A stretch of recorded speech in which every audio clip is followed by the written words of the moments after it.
षट्षष्टितमः सर्गः तैलद्रोण्यधिशयनं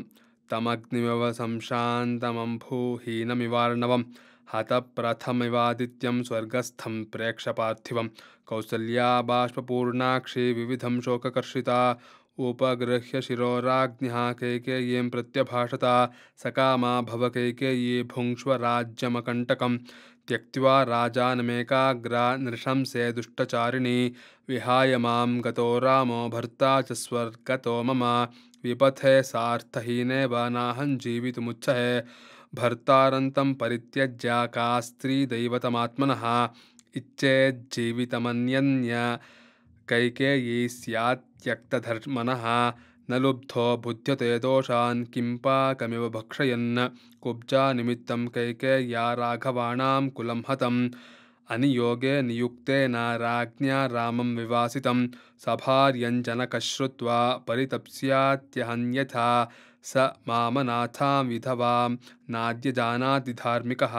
रामः कमलपत्राक्षो जीवनाशमितो गतः विदेहराज्यस्य सुता तथा सीता तपस्विनी दुःखस्यानुचिता दुःखं वने पर्युद्विजिष्यते नदतां भीमघोषाणां निशासु मृगपक्षिणां निशम्य नूनं सन्त्रस्ता राघवं संश्रयिष्यति वृद्धश्चैवाल्पपुत्रश्च वैदेहीमनुचिन्तयन् सोऽपि शोकसमाविष्टो ननु त्यक्षति जीवितं साहमद्येव दिष्टान्तं गमिष्यामि पतिव्रता इदं शरीरमालिङ्ग्य प्रवेक्ष्यामि हुताशनं तां ततः सम्परिष्वज्य विलपन्तीं तपस्विनीं व्यपनिन्युस्तु दुःखार्तां कौसल्यां यावहारिकाः तैलद्रोण्यामथात्मात्या संवेश्य जगतीपतिं राज्ञः सर्वाण्यथादिष्टाश्चक्रुः कर्माण्यनन्तरं न तु सङ्कालनं राज्ञो विना पुत्रेण मन्त्रिणः सर्वज्ञाः कर्तुमीशुस्ते ततो रक्षन्ति भूमिपं तैलद्रोण्यान्तु सचिवैः शायितन्तं नराधिपं हामृते यमिति ज्ञात्वा स्त्रियस्ताः पर्यवारयन् बाहूनुद्यम्य कृपणा नेत्रप्रस्रवणैर्मुखैः रुदन्त्यशोकसन्तप्ताः करुणं पर्यदेवयन् हा महाराजरामेण सततं प्रियवादिना विहीना सत्यसन्धेन किमर्थं विजहिष्यसि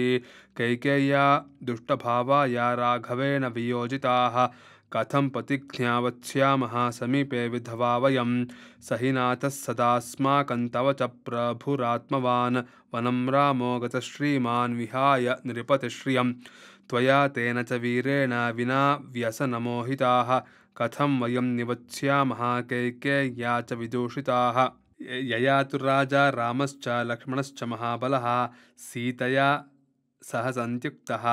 साकमन्यन्न हास्यति ता बाष्पेन च संवीता शोकेन विपुलेन च व्यवेष्टन्तनिरानन्दा राघवस्य वरस्त्रियः निशाचन्द्रविहीनेव स्त्रीव भर्तृविवर्जिता पुरी नाराजतायोध्या विना राज्ञा महात्मना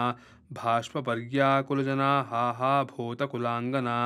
शून्यचत्वरवेश्मान्ता न बभ्राज यथा पुरं गते तु शोकात्रिदिवं नराधिपे महीतलस्थासु नृपाङ्गनासु च निवृत्तचारः सहसा गतो रविः प्रवृत्तचारा रजने ह्युपस्थिता ऋते तु पुत्राद्दहनं महीपतेर्नः रोचयन्ते सुहृदः समागताः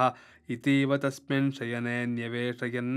विचिन्त्य राजानमचिन्त्य दर्शनं गतप्रभाद्यौरिव भास्करं विना व्यापेतनक्षत्रगणेव शर्वरी पुरी बभासे रहिता महात्मना न चास्त्रकण्ठाकुलमार्गचत्वरा नराश्च नार्यश्च समेत्य सङ्घर्षो विगर्हमाणा भरतस्य मातरं तथा नगर्यां नरदेवसंक्षये बभूवुरार्ता न च शर्मलेभिरे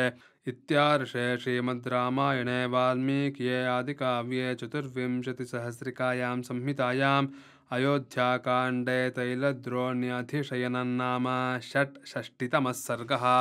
जानकीकान्तस्मरणं जय जय राम राम।